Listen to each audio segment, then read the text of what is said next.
Bismillahirrahmanirrahim. Alhamdulillahi rabbil alamin. Wa bihi nasta'in ala umur dunya waddin.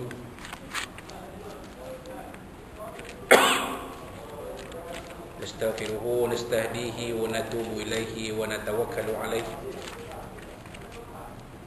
Wa na'udzu bihi min shururi anfusina wa min sayyiati a'malina. Man yahdihillahu fala mudilla lahu wa huwal muhtad wa may yudlil falan tajid lahu waliyyan murshidan wa la hadiya lahu. Asyhadu an la ilaha illallah wahdahu la syarika lah wa asyhadu anna sayyidana Muhammadan abduhu wa rasuluh. Allahumma shalli wa sallim wa barik ala hadha nabiyil karim Sayyidina wa habibina wa syafi'ina wa zuhrina wa maulana Muhammadin al-Mustafa wa ala alihi wa sahbihi wa man da'a bida'watihi wa tamassaka bisunnatihi wa jahada fi sabilillahi ila yaumiddin. Rabbi shrah li sadri wa yassir li amri wahlul 'uqdatam min lisani yafqahu qawli. Subhanaka la ilma lana illa ma 'allamtana innaka antal alimul hakim. Wala hawla wala quwwata illa billahil aliyil azim. Allahumma iftah 'alaina hikmataka wa anshur 'alaina min khazaini rahmatika ya arhamar rahimin. Allahumma arinal haqqa haqqan warzuqna ittiba'ah wa arinal batila batilan warzuqna ijtinabah. Qala Allah subhanahu wa ta'ala fi kitabil aziz, a'udzu billahi minasy syaithanir rajim. Wa ma umiru illa liya'budullaha mukhlishina lahud-din hunafa'a wa yuqimus salata wa yu'tuz zakata wa dzalika dinul qayyim. Sadaqallahu azim. Qala nabiyuna sayyidina Muhammad sallallahu alaihi wasallam, may yuridillahu bihi khairan yufaqihu fid din, atau kama qala sadaqa Rasulullah sallallahu alaihi wasallam. Tuan-tuan, puan-puan, muslimin muslimat sekalian rahimakumullah, assalamualaikum warahmatullahi wabarakatuh. Amma ba'd.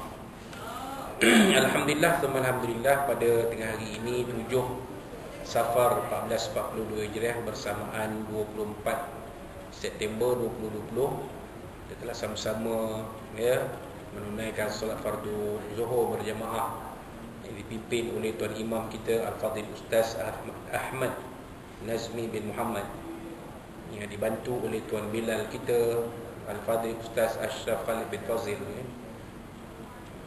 Diucapkan ribuan terima kasih kepada kedua-dua ustaz kita yang membantu mengimarahkan memimpin solat fardu zuhur berjemaah sebentar tadi. Maka kuliah zuhur kita teruskan, yang mana kebiasaannya kita pada setiap hari Khamis ni kita mengupas buku formula huruf Al-Quran, mengikut Imam Ibnu Al-Jazari rahimahullah taala. Namun demikian kita ubah sikit, kerana pada hari Selasa lepas kuliah zuhur tak ada, saya ada menghadiri simposium di Kuala Lumpur, simposium untuk ceramah agama PDRM di Kuala Lumpur, negara Kuala Lumpur. Dan kebetulan pula minggu depan, pada hari Selasa depan 29 September akan diadakan satu ceramah khas yang akan disampaikan oleh yang berbahagia Datuk Ustaz Kazim Ilyas Al-Hafiz. Maka kuliah kitab Safinatun Najah ini kita awalkan, kita bawa ke hari ini hari Khamis. Kalau ikut kebiasaannya hari Selasa, hari Khamis ini kita mengaji sedikit tentang tajwid Al-Quran. Hari Selasa kita mengaji tentang fiqh, iaitu kitab Safinatun Najah. Tapi hari ini kita ubah sikit ya. InsyaAllah ya, ia akan kembali seperti biasa pada minggu-minggu yang akan datang. Maka dalam kitab Sifatul Najah ini yang disusun oleh Al-Fadil ya, Al-Syekh Al-Alim Al-Fadil Salim bin Sumair Al-Hadrami rahimahullah ta'ala ya, kita sampai kepada fasal yang ke-13. Jadi fasal yang ke-13 ini ada 3 tajuk. Pertamanya ialah perkara yang diharamkan ketika hadas kecil. Faslun man intaqada wudu'uhu hurima alaihi arba'atu asya'. Sesiapa yang batal wuduknya, maka haramlah ke atasnya 4 perkara. Orang yang batal wuduknya, yakni ada hadas kecil, maka haramlah ke atasnya, dilarang ke atasnya, tak boleh dia tak boleh atasnya 4 perkara. Pertamanya as-salatu, semayang atau solat tak boleh. Maknanya kalau dia semayang juga, semayangnya tidak sah lah, sebab dia berhadas kecil. Syarat sah semayang ialah mestilah suci daripada hadas dan juga najis ya. Jadi kalau hadas kecil ada pada kita, maka tak boleh kita mengerjakan solat. Dalam tak boleh, maksudnya kalau dibuat juga tak sah dan dosa pula perbuatan kita itu. Kemudian yang kedua, tawaf. Tawaf juga dilarang ke atas kita yang berhadas kecil mengerjakan tawaf. Maknanya kalau tawaf tiba-tiba batal wuduk kita. Maka terpaksalah kita berhenti, ambil wuduk dan kita tawaf. Kena mula balik lah. Kerana tawaf yang kita buat tu sudah terbatal dengan sendirinya.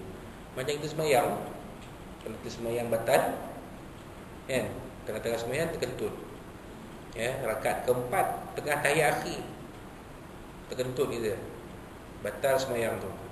Ambil wuduk, kita nak semayang balik, adakah kita terus angkat takbir terus turun tahiyat akhir? Tak. Kita kena mula balik dari takbiratul ihram, rakaat pertama balik sampai habis. Begitu juga tawaf kan. Kalau kita tawaf pusing 7 kali, kali ke-6 batal wuduk kita. Ambil wuduk nak tawaf semula, kena mula dari pusingan yang pertama. Tak boleh sambung kan, tak boleh ambil pusingan ke-6 tu mana berhenti, rukun Yamani kan, sambung situ tak boleh kerana tawaf ini dia sama macam semayang Kemudian yang ketiganya wamassul mashafi, menyentuh mushaf. Mushaf ni apa tuan-tuan? Quran yang semata-mata Al-Quran. Macam di almari kita tu banyak tu mushaf Al-Quran tu, ada kecil, ada yang besar. Ada kulitnya bermacam-macam warna. Itu mushaf. Bagaimana dengan terjemahan Al-Quran? Adakah dikira mushaf? Pendapat terkini mengatakan tidak dikira sebagai mushaf. Terjemahan pimpinan Ar-Rahman tu terletak kat atas meja kita. Jadi kalau tak ada apa-apa, kita baca jugalah satu dua ayat, nak tahu makna, nak tahu apa terjemahannya.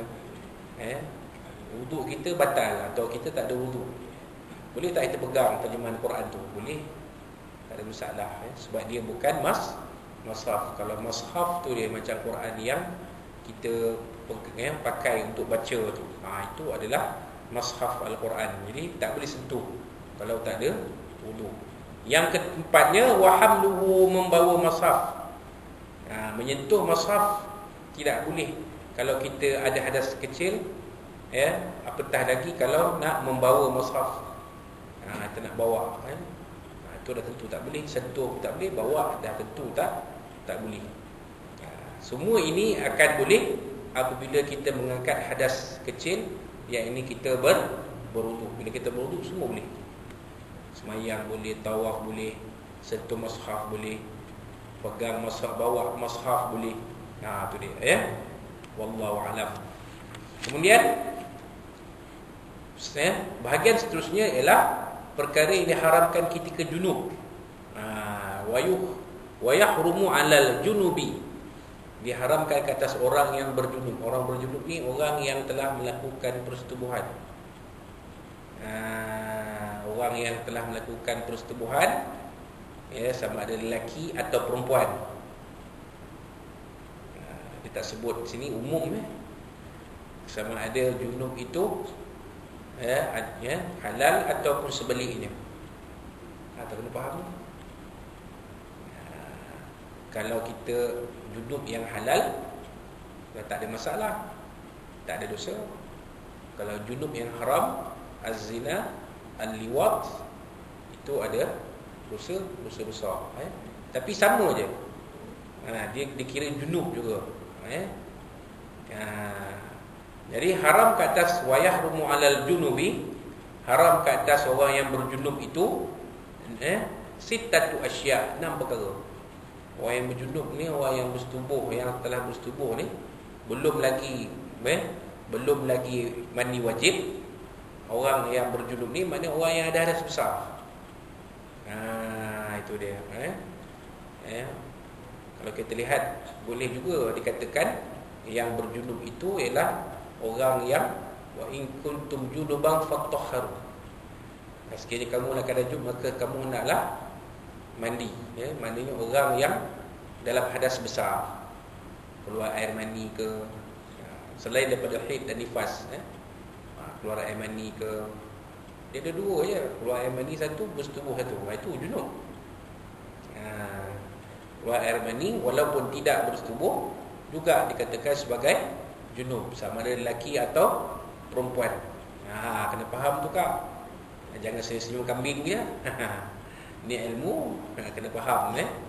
Sama ada lelaki atau perempuan. Ada ke perempuan keluar air mani? Segan saya nak cakap, tapi memang ada. Kan? Orang perempuan kalau dah keluar air mani, walaupun belum ada tauhid, tetap dikira akil baligh. Kita dah sebut dalam kuliah-kuliah yang lepas. Faham kan betul-betul tak? Kalau ada anak perempuan, kena faham benda tu.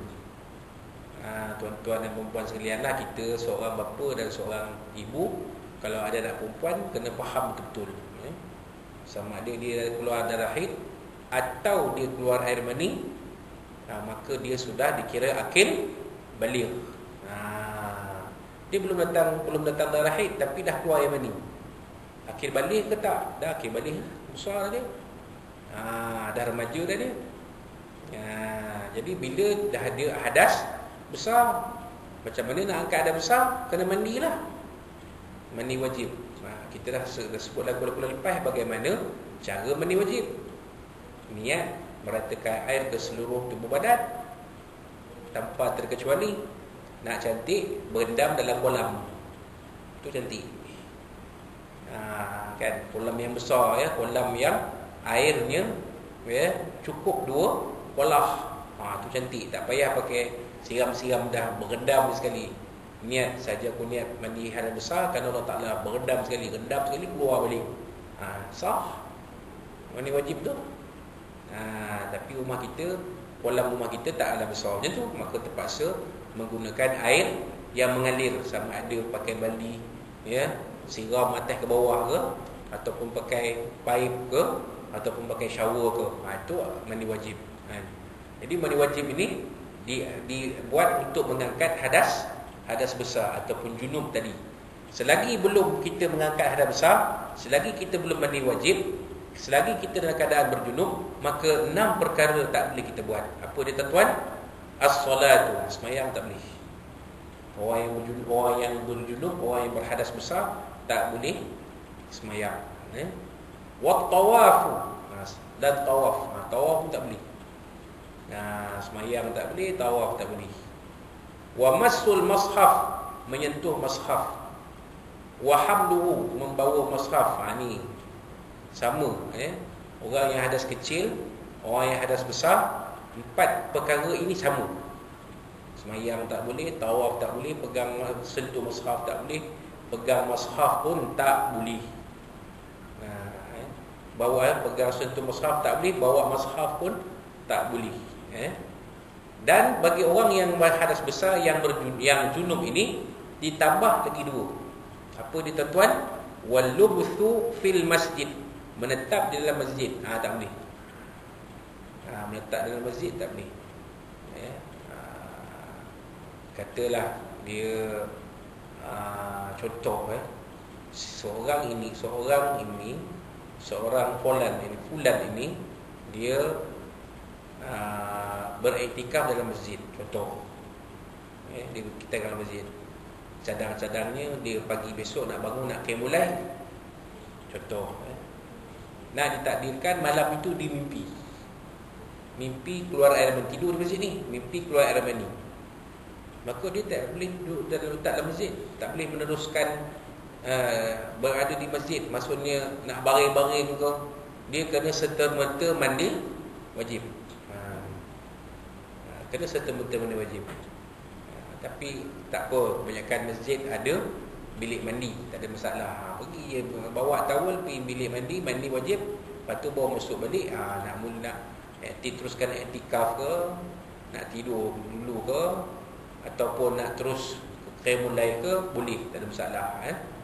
Kemudian yang keenam, wa qiraatul Quran, membaca Al-Quran. Baca Quran pun tak boleh, sama ada daripada mushaf ataupun dari terjemahan Al-Quran, sama, tak boleh. Tak boleh, ya? Kita tahu kita hafal. Hafal, okey. Di sini bila qiraatul Quran di sini dia umum. Dia umum.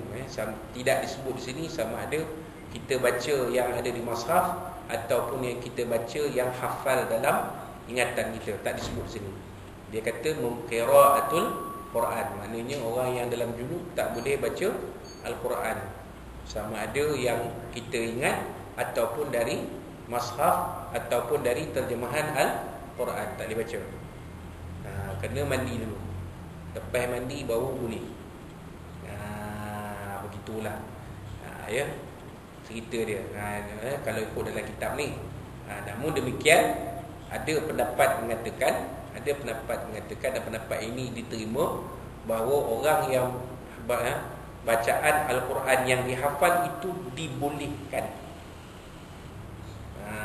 Yang dihafal itu, bacaan Quran, ayat Quran yang dihafal dibolehkan. Yang tak boleh kita baca dari mushaf atau dari terjemahan Al-Quran, yang itu tak boleh.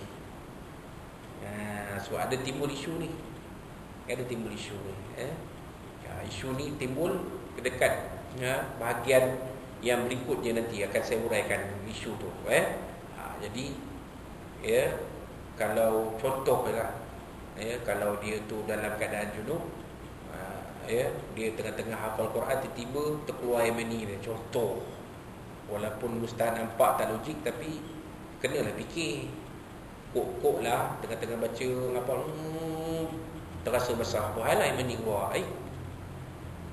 Tahulah kan, macam tak logik Izzuddin, macam tak logik. Tapi kok lah. Jadi ada pandangan mengatakan tak apa, dia boleh meneruskan membaca Quran yang dihafal itu. Tapi kalau tengok dalam kitab ni, larangan itu bersifat umum. Membaca Quran, maksudnya yang kita hafal ke, kita baca daripada terjemahan ke, kita baca daripada Al-Quran mushaf ke, sama je. Bagi orang yang ada hadas besar, tak boleh. Jadi untuk play safe, tak payahlah. Itu je. Mudah je. Kecuali nanti kita akan urai dalam bahagian yang berikutnya, perkara yang diharamkan ketika haid itu kita akan urai nanti. Baik, itu 6 perkara. 6 perkara yang diharamkan bagi orang yang ada hadas besar. Kemudian perkara yang berikutnya, perkara yang diharamkan ketika haid. Wa yahrumu bil haidi wan nifasi, haid nifas sama.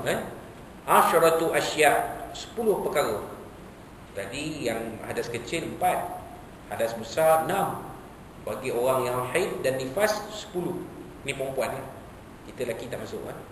Kita lelaki paling kuat pun 6 saja yang dihuraikan tadi. Yang orang perempuan dia ada 10 perkara yang tak dibolehkan ketika dia dalam haid dan nifas. Ini orang perempuan dengar betul. Yang pertamanya, ya, as-salatu, semayang tak boleh. Orang perempuan tengah-tengah dia semayang, tak yakin nak innaka hamidum majid ni, tiba-tiba dia jadi macam ayam tu buka mata tu. Tiba-tiba pergi cek tengok, rupanya darah dah keluar. Maka semayang solat itu terbatal dengan sendirinya dan dia tak boleh semayang. Nak kata nak ulang balik tak boleh. Dia kena tunggu sampai habis haid dulu, mandi wajib, barulah boleh semayang semula. Tak qada lah, semayang tu kira batalnya tu lah. Batal tak payah qada lah, pasalnya dia dalam haid. Itu saya cerita tadi, tengah innaka hamidum majid ni, tiba-tiba dia terasa perempuan lah. Dia kena tanya perempuan lah. Kalau ada isteri, tanya isteri tu, macam mana rupa datang haid tu? Terbuka mata ke macam ayam tu? Ataupun sendiri rasa ke? Kita orang lelaki kita tak ada haid. Kalau kita ada haid, kita tahu lah, kan? Jadi tak boleh semayang. Dan semayang yang tak boleh dibuat ketika haid itu tidak wajib di qada. Dia berbeza dengan puasa. Puasa lain. Puasa kena ganti. Semayang tak payah ganti. Jenuh lah, 5 kali 7 35 waktu nak kena ganti. Matilah orang buat, kan? Jadi Allah Ta'ala bagi keringanan kepada orang perempuan dalam haid, tak payah diharapkan semayang. Dan semayang yang tak boleh dibuat itu tak perlu diganti. Tak perlu ganti. Dia macam burn macam tu lah. Untuk orang perempuan kan, orang perempuan untung lah, seminggu tak semayang. Tapi jangan lupa, gangguan-gangguan sihir boleh berlaku, mudah menyerang perempuan dalam keadaan haid. Jangan lupa. Sebab itu perempuan ni disyaratkan ketika haid banyakkan berzikir. Semayang tak boleh, baca Quran tak boleh. Zikir boleh tak? Boleh, banyakkan zikir. Gintil tasbih. Tasbih ada, gintil tasbih tu. Tahlil banyak-banyak. Tasbih banyak-banyak. Tahmid banyak-banyak. Takbir banyak-banyak. Zikir banyak-banyak. Supaya tak sihir nak masuk payah. Ini dah lah. Quran tak boleh baca, semayang tidak, Quran tidak. Dengan lagu panjang 24 jam. Kena lah. Kena histeria. Tu buat ni. Sebab tu orang perempuan mudah kena histeria. Kemudian yang keduanya tawaf. Jadi semayang tawaf tu samalah. Sama. Wa massul mashaf, menyentuh mashaf, wa hamluhu, dan membawa mashaf. Sama. Wal lubsu fil masjid, menetap dalam masjid, sama. Sama juga, tak boleh. Tak boleh. Sebab itu bila perempuan yang haid ini, katalah ada majlis akad nikah di masjid, perempuan yang haid tak boleh mengikuti majlis nikah di masjid. Dia kena duduk di balai lintang ke, ataupun dalam kereta ke, ataupun kalau masjid tu ada foyer, duduklah kat foyer, ada kursi. Lepas mari masjid akad nikah tu ada sikit jamuan petang di foyer masjid, duduk kat foyer tu. Nak masuk dewan masjid tak dibenarkan sama sekali. Sebab dikira sebahagian dari sutuh masjid. Sutuh ni bangunan lah. Contohnya tepi tu pun tak boleh kau ikut. Tepi tu, walaupun dia tak berekon, kawasan tak berekon, tapi dia dikira sebahagian dari bangunan masjid. Tepi tu, kalau kami di IPK, tuan kami semayang Jumaat kat tepi tu pun ada. Kita bentang kapet semua, orang semayang kat tepi tu ada. Tu kalau di sinilah solat Jumaat di IPK ni, setakat ni. Memang ada. Itu dikira sebahagian. Orang yang berjunub tak boleh duduk lepak situ, tak boleh. Kalau nak lepak juga kena pergi mandi lah. Bilik mandi ada kat tepi tanah, pergi mandi dulu kejap. Betul boleh duduk dalam kawasan di situ, nak lepak ke, nak apa ke, nak baring ke. Yang mana yang dikatakan sebagai sebahagian dari bangunan masjid sutuk. Kalau balai lintang tak masuk. Kalau kata macam Ha. Foyer tu kalau bumbung dia tak bersambung dengan bumbung masjid, dia bangunan yang lain. Maksudnya berpisah lah. Berpisah. Wallahu alam. Kalau kata ruang tamu tu depan tu boleh juga kan? Mana? Boleh. Tu lobi tu. Lobi tu kira tak boleh tu. Sama. Pasal dia sebahagian daripada masjid. Tapi kalau kita tengok contoh, kita tengok kalau macam di masjid negara kan, kalau kita tengok pelancong asing dibenarkan melawat sekitar kawasan masjid negara itu melainkan dewan semayang saja. Tu mungkin ada pandangan-pandangan lain yang dia ambil. Tapi kalau ikut sebab lain negeri lain dia punya pandangan dia. Kalau di Kuala Lumpur ni ialah kalau kita ikut macam tu, maknanya pelancong asing jangan susah kata nak melawat masjid negara ni, nak jejak tepi tu pun tak boleh. Tapi mereka boleh melawat, dibenarkan dengan memakai pakaian sopan, boleh pusing di masjid negara tu. Yang tak boleh masuk dewan semayang yang tak boleh. Itu kalau Indonesia. Kalau di Jepun, mereka boleh masuk sampai ke dewan semayang pun boleh masuk. Pak saya pernah tengok dalam video, pegawai penerangan masjid Jami' Tokyo memberi penerangan tentang Islam kepada orang-orang bukan Islam yang datang ke masjid, dalam dewan masjid, dalam tempat semayang tu. Penerangan tu diberi. Saya tengok. Bukan kat luar, dalam dewan semayang tu. Dia orang tu dah duduk. Tak ada pula disuruh keluar. Tu jadi mana lain negara lain cara dia. Suasana, mungkin suasana tu berbeza, mungkin pandangan fiqah dia berbeza. So tak ada masalah. Tapi kalau kita di Malaysia ni berbeza. Kita di Malaysia ni berbeza. Ada beza sikit. Baik. Wa qira'atul Quran, membaca Al-Quran tadi kita dah huraikan tadi, Wasaumu, puasa. Jadi puasa orang yang dalam haid tak boleh puasa. Kalau junub boleh puasa tak? Contoh macam ni. Hadas besar, bukan haid lah. Suami isteri bersetubuh pada akhir malam Ramadan. Lepas tu akhir malam Ramadan dia tahajud ni, dia lain pula, terkejut.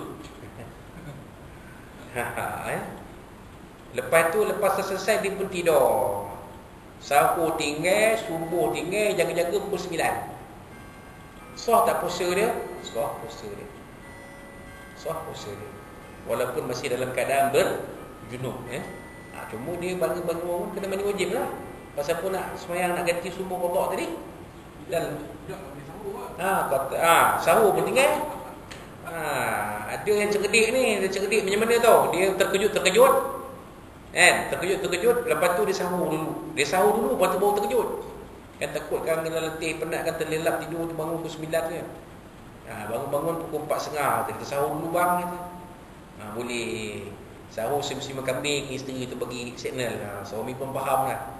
Suami pun jalan. Lepas sahur on Rumble in the jungle. Habis retih sangat penat. Tidur jaga-jaga tengok pukul 9 pagi. Kan, subuh tinggal. Kan? Jadi sah tak puasa suami isteri tu? Sah puasa dia. Cuma dia dalam keadaan junub. Mandi semai tu kan. Qadaklah subuh kan. Macam mana dah tertinggal, bukan sengaja, tertinggal, penat sangat. Kan? Bukan one sum, trisam lagi, handsome. Tak tahulah. Wallahu alam. Tu tak payah cerita, tu rahsia kita lah. Tapi kalau dia perempuan isteri kita dalam haid, tak boleh puasa. Diharamkan puasa. Janganlah kita jealous. Jangan isteri provok suami pula. Ini ada isteri provok suami, makan sarapan dulu ya bang. Suaminya puasa, dia tak puasa. Nak kena aku pelempang. Jangan provok isteri, jangan provok suami. Jangan provok. Yang sebut yang bang, yang makan dulu bang. Yang itu pun kalau boleh jangan. Jangan provok suami. Sebab suami kita ni letih, penat kerja, nak puasa pula. Kadang-kadang darah boleh mendidih tanpa sedar.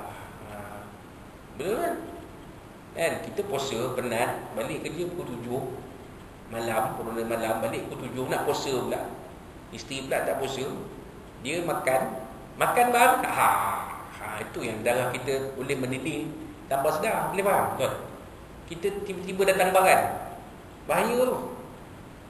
Itu yang jadi lain macam tu. Puasa-puasa ni tapi kita jadi baran, jadi naik darah. Jadi tak sedap. Tak syok. Jadi isteri yang tak berpuasa jangan provoke suami yang berpuasa. Dia tak apa, makan je lah. Suami pun faham. Oh, tak puasa, tak apa. Jadi si isteri, si perempuan yang dalam haid tidak boleh puasa, tak diharamkan puasa. Namun puasa fardu ini tinggalkan hendaklah diganti pada hari-hari yang lain selepas berakhirnya Ramadan, sehinggalah masuk Ramadan tahun berikutnya. Kalau tak ganti juga, tetap wajib diganti. Tetapi ada satu lagi yang perlu ditambah, iaitu bayar fidyah. 1 cupak berai. Dia tak ganti. Tinggal 2 hari. Sehari. Ya Allah, sehari. Tak dapat nak ganti. Apa jadi? Kena ganti juga sehari tu. Tapi kena bayar secupak berai. Berapa? RM1.75. Secupak berai. Satu gantang berai, kita bayar zakat fitrah kan RM7. RM7 tu bagi 4. Bagi 4 RM1.75. Bayar. Cari orang miskin mana-mana. Kan? Itu dia. Wallahualam. Yang cantik sekali beli nasi goreng tu. Bagi orang miskin makan nasi goreng. Berapa? RM3.50. Tak kira lah, janji lepas lah bayar fidyah tu. Itu dia. Baik. Kemudian wat talaq, menjatuhkan talak. Isteri yang talak yang ditujukan kepada isteri dalam keadaan haid, talak itu tidak sah. Jadi talak itu dia jadi talak bid'ah. Tak sah lah. Jadi tak sah. Hakim mahkamah ataupun qadi akan perintahkan suami dan isteri ini datang balik untuk dilafazkan talak ketika dalam keadaan isteri itu suci dari haid. Saya bagi satu permasalahan. Contoh gini, si suami ni geram-geram ceraikan isteri dia. Isteri dia tengah uzur ni, tengah haid ni. Walaupun hari yang ke-6. Hari yang ke-6 tu mana dia dah nak kering dah tu. Nak tunggu boleh mandi je. Tapi masih dalam haid ni. Hari ke-6. Suami geram. Suami nak ajak, tak boleh bang. Aku tak kira. Cerai. Suami dalam haid lagi ni. Suami pergi mengadu ke pejabat agama, mengadu ke qadi, mengadu ke hakim mahkamah. Hakim mahkamah akan keluar perintah, tuan kena tunggu isteri tuan suci dulu, mandi dulu, suci dulu, mandi dulu, datang balik kalau nak teruskan perceraian. Nak teruskan melafazkan talak. Tapi kadang-kadang suami ni tu dia. Kadang suami terfikir balik, aku tengah marah. Bila aku tu sejuk balik, ada puncanya isteri tak nak layan ajakan suami bersama. Pasal dia dalam dia masih lagi dalam haid. Walaupun awak tak pakai apa-apa pun boleh lah. Mana boleh? Belum mandi, mana boleh? Masih dalam haid lagi walaupun dah kering, dah hampir kering, memang tak ada lah. Si suami pun gatal raba-raba tengok tak ada pun. Elok lah. Jom. Paksa pula. Awak tengok saya cerai ke awak. Contoh. Geram. Mana boleh bang? Saya cerai awak sekarang juga. Contoh. Isteri pun terkejut menangis. Pergi pejabat qadi. Mengadu pada qadi. Qadi kata talak tidak sah. Bila talak tak sah, kena tunggu lah. Suami pun tersedar balik. Silap. Tak jadilah. Baik itu talak ni jangan buat main. Jangan buat main. Benda marah kita macam mana pun. Kalau dah marah sangat, start motor pergi kedai mamak lah. Kedai mamak tutup bodoh Ustaz. Kalau kedai mamak tutup bodoh, pergi dapur lah buat air. Habis cerita. Nak redakan marah tu. Itu dia. Jadi jangan ikut perasaan marah suami. Payah sangat telefon kaunselor ada tu. Cik Naim ada Puan Azhar telefon. Saya ni macam ni. Sabar je. Jangan tuan, jangan ikutkan perasaan marah ini. Jadi kita sebagai suami kena kontrol perasaan marah. Jangan sewenang-wenangnya menjatuhkan talak. Lebih-lebih lagi ketika isteri dalam haid. Sebab talak itu tak sah. Kemudian yang seterusnya wal mururu fil masjid in khafat talwithahu. Apa dia tuan? Lalu dalam masjid jika dia khawatir akan mencemarkannya. Lalu dalam masjid pun tak boleh. Jadi tapi dia ada jika di situ in khafat talwithahu. Kalau takut mencemarkan masjid. Contohnya kok darah dia banyak sangat ke nanti kau dia lalu nanti kang turun tak darah tu kat lantai-lantai masjid ataupun di kapek-kapek masjid tu tercemar masjid tu, jadi tak payah. Tapi kalau okey, tak ada masalah. Contohnya, mungkin nak ambil barang tinggal ke, contoh. Dia tengah semayang ni, tiba-tiba terasa darah. Tak boleh kan? Terus dia nak keluar, duduk kat pergi balik kereta. Tertinggal pula cermin muka yang tepek-tepek. Tinggal. Allah, tinggal tengok dalam beg. Tengok bos, tak ada ni. Nak patah balik dia seorang naik kereta tumpang semayang kan. Tadi nak dalam beg tu ada kan dia punya cermin bedak tu. Isadahnya macam tu lah. Datang hit pula, tak boleh lah duduk dalam masjid, nak keluar lah. Tertinggal pula cermin bedak tu tinggal dalam ruang semayang perempuan tu. Nak ambil balik, boleh lah ambil. Kalau dia yakin yang darah itu tak banyak, dia tidak sampai mengotorkan masjid.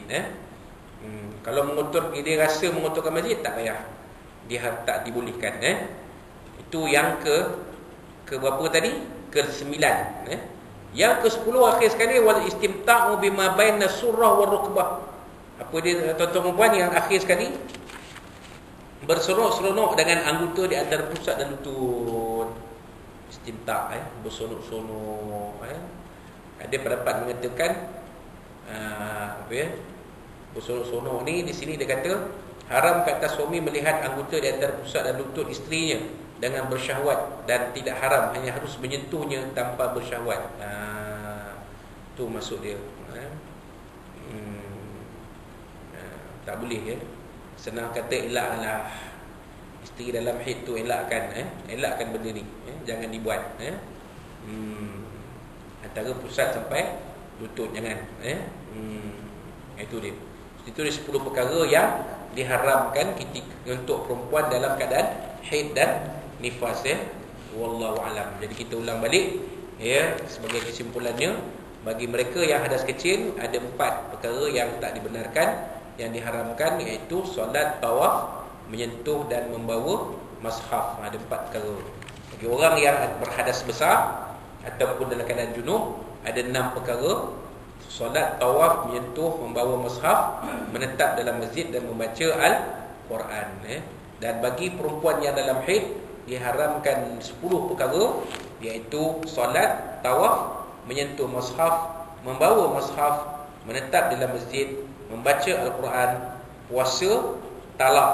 Lalu dalam masjid jika dia khawatir akan mencemarkannya, yakni masjid. Dan yang ke-10 berseronok-seronok dengan anggota di antara pusat dan lutut. Ini 10 perkara untuk perempuan yang dalam keadaan haid dan nifas. Wallahu a'lam.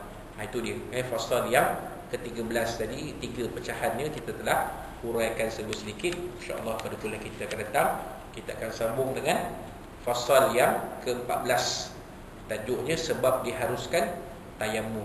Jadi Tuan Zami dia terusah hati. Ada rakamannya dalam channel Surah Al-Falaq Fikir Perak tu. Boleh follow dari semasa ke semasa, tak ada masalah. Tak ada masalah. Jadi ikut aja. Setiap hari Selasa. Kalau hari Khamis kita belajar tajwid Al-Quran. Cuma hari ni ubah sikit sebab hari Selasa itu tak ada. Minggu depan hari Selasa tak ada kitab ni. Hari Khamis ada formula huruf Al-Quran mengaji tajwid. Jadi kita adjust balik. Hari Selasa kami ada ceramah TikTok Datuk Kazim Ilyas di surau ni, insya-Allah hari Selasa pukul lebih kurang pukul 10. Jadi kita putuskan kuliah Zuhur hari itu ditangguhkan. Tak payah buat lah, semayang Zuhur macam biasa. Lepas tu masing-masing balik ke pejabat lah. Hari Selasa 29 bulan tu. Jadi kuliah Zuhur kita sambung balik pada 1 Oktober, hari Khamis sambung balik. Itu dia, insya-Allah. Jadi untuk Tuan Azimi, jangan susah hati. Ada rakamannya dalam surah Al-Falah IPK Perak, boleh follow. Tuan Azimi support juga, tak ada masalah. Follow lah. Kan, tengok je. Jadi supaya kita tidak terlepas trail, terlepas kita api. Kan? Boleh ikut sampai habis. Insya-Allah. Jadi itulah dia sedikit apa yang kita boleh kongsikan untuk hari ini. Yang baik itu adalah ilmu dari Allah SWT, dan yang kurang itu daripada kekurangan dan kelemahan saya. Wallahu a'lam bishawab. Aku lakukan tafsir ini walakum. Wabillahi hidayah wa taufiq. Wassalamualaikum warahmatullahi wabarakatuh.